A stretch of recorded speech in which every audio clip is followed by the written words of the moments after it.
ਅਗਲੀ ਖਬਰ ਦੇ ਵੱਲ ਵਧੀਏ ਮਿੰਟੂ ਜੀ ਤੇ ਗੱਲ ਕਰੀਏ ਨਵਜੋਤ ਸਿੰਘ ਸਿੱਧੂ ਦੀ। ਸਿੱਧੂ ਸਾਹਿਬ ਦੇ ਵੀ ਕਹਿੰਦੇ ਭਾਜਪਾ 'ਚ ਜਾਣ ਦੇ ਚਰਚੇ ਚੱਲ ਪਏ ਆ।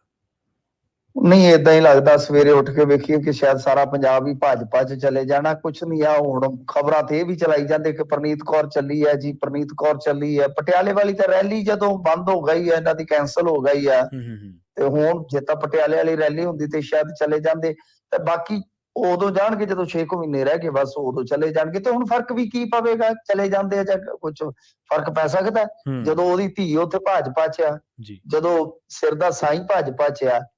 ਆਪ ਉਹ ਭਾਜਪਾ ਦੀਆਂ ਮੀਟਿੰਗਾਂ ਦੀ ਪ੍ਰਧਾਨਗੀ ਕਰ ਚੁੱਕੀ ਹੈ, ਕੰਪੇਨ ਕਰ ਚੁੱਕੀ ਹੈ। ਕਸਰ ਕੀ ਬਾਕੀ ਹੈ? ਹੁਣ ਉਦਾਂ ਹੀ ਸਿੱਧੂ ਦਾ ਚੱਲ ਪਿਆ।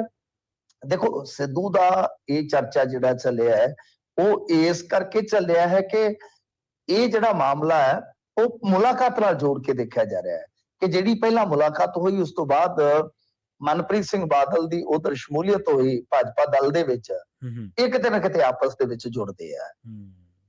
ਕਿਉਂਕਿ ਰਾਹੁਲ ਗਾਂਧੀ ਨੇ ਸੱਦਾ ਦਿੱਤਾ ਸਿੱਧੂ ਨੂੰ, ਤੇ ਦੂਸਰੇ ਪਾਸੇ ਕਾਂਗਰਸੀ, ਜਿਵੇਂ ਆਪਾਂ ਵੀ ਕੱਲ ਗੱਲ ਕੀਤੀ ਸੀ, ਉਹ ਬਿਲਕੁਲ ਸਹੀ ਗੱਲ ਸੀਗੀ। ਲੱਗਦਾ ਹੀ ਇਹੋ ਸੀਗਾ ਕਿ ਇਹ ਜਿੱਦਾਂ ਦੀ ਨਿਸ਼ਾਨੇਬਾਜ਼ੀ ਕਰ ਰਹੇ ਆ ਕਿ ਇਹਨਾਂ ਦਾ ਰੇੜਕਾ ਪੈ ਗਿਆ ਤੇ ਸਿੱਧੂ ਸ਼ਾਇਦ ਭਾਜਪਾ 'ਚ ਜਾਏਗਾ। ਪਰ ਦੇਖੋ, ਮੇਰਾ ਮੰਨਣਾ ਹੈ, ਆਪਣਾ ਮੇਰਾ ਨਜ਼ਰੀਆ ਵੀ ਹੈ, ਕਈ ਵਾਰ ਬੰਦਾ ਗਲਤ ਵੀ ਅੰਦਾਜ਼ਾ ਲਾ ਲੈਂਦਾ। ਇੱਕ ਤੇ ਮੇਰਾ ਅੰਦਾਜ਼ਾ ਹੈਗਾ ਕਿ ਨਹੀਂ ਜਾਏਗਾ ਸਿੱਧੂ, ਜਿੰਨੀ ਕੁ ਮਾੜੀ ਮੋਟੀ ਆਪਾਂ ਨੂੰ ਸੂਝ ਹੈ। ਦੂਜਾ ਇਹ ਹੈ ਕਿ ਜੇ ਉਹਨਾਂ ਦੀ ਟੀਮ ਨੂੰ ਪੁੱਛੀਏ, ਉਹਨਾਂ ਦੇ ਕਰੀਬੀਆਂ ਨੂੰ ਪੁੱਛੀਏ, ਉਹ ਕਹਿੰਦੇ ਸਵਾਲ ਹੀ ਨਹੀਂ ਪੈਦਾ ਹੁੰਦਾ। ਤੁਸੀਂ ਦੇਖਿਓ, ਸਿੱਧੂ ਉੱਥੋਂ ਹੀ ਪਾਰੀ ਦੀ ਸ਼ੁਰੂਆਤ ਕਰੇਗਾ ਜਿੱਥੋਂ ਸਲਾਖਾਂ ਵਾਲੀ ਪਵੇਲੀਅਨ 'ਚ ਚਲੇ ਗਿਆ ਸੀਗਾ। ਉੱਥੋਂ ਹੀ ਉਸੇ ਤਰ੍ਹਾਂ ਹੀ ਮੁੱਦੇ ਉੱਠਣਗੇ। ਔਰ ਤੁਸੀਂ ਦੇਖੀ ਜਾਇਓ ਕਿ ਪੰਜਾਬ ਦੇ ਵਿੱਚ ਕਾਂਗਰਸ ਦੇ ਅੰਦਰ ਰਹਿ ਕੇ ਹੀ ਸਿੱਧੂ ਇੱਕ ਬਹੁਤ ਵੱਡੀ ਭੂਮਿਕਾ ਨਿਭਾਏਗਾ, ਬਹੁਤ ਵੱਡੀ ਭੂਮਿਕਾ ਨਿਭਾਏਗਾ। ਉਹਨਾਂ ਦਾ ਇਹ ਦਾਅਵਾ ਹੈ। ਦਾਅਵਾ ਉਹਨਾਂ ਦਾ ਜਾਨੀ ਮਤਲਬ ਕਿ ਐਸੇ ਬੰਦਿਆਂ ਦਾ, ਮੈਂ ਨਾਮ ਵੀ ਲੈ ਦਿੰਦਾ, ਜਿਹੜੇ ਉਹਨਾਂ ਦੇ ਖਾਸ ਮਤਲਬ ਕਿ ਮੀਡੀਆ ਸਲਾਹਕਾਰ ਨੇ, ਸਾਡੇ ਮਿੱਤਰ ਨੇ, ਮਤਲਬ ਕਿ ਗੱਲਬਾਤ ਜਦੋਂ ਕਰਦੇ ਤਾਂ ਦੱਸਦੇ ਆ। ਉਹ ਆਮ ਔਰ ਟੈਲੀਵਿਜ਼ਨ ਚੈਨਲਾਂ ਤੇ ਵੀ ਸਿੱਧੂ ਦੀ ਫੈਮਿਲੀ ਬਣੀ ਉਹੀ ਬੋਲਦੇ ਨੇ। ਉਹਨਾਂ ਵੱਲੋਂ ਵੀ ਪਲੱਸ ਜੋ ਨਵਜੋਤ ਕੌਰ ਸਿੱਧੂ ਦੀ ਟੀਮ ਆ, ਉਹਦੇ ਵਿੱਚੋਂ ਵੀ ਸੋਰਸ ਇਹੀ ਦੱਸਦੇ ਆ ਕਿ ਸਿੱਧੂ ਦੀ ਇਹੋ ਜਿਹੀ ਕੋਈ ਪਲੈਨਿੰਗ ਨਹੀਂ। ਇਹ ਐਵੇਂ ਗੱਲਾਂ ਜਿਹੜੀਆਂ ਉਡਾਈਆਂ ਜਾਂਦੀਆਂ।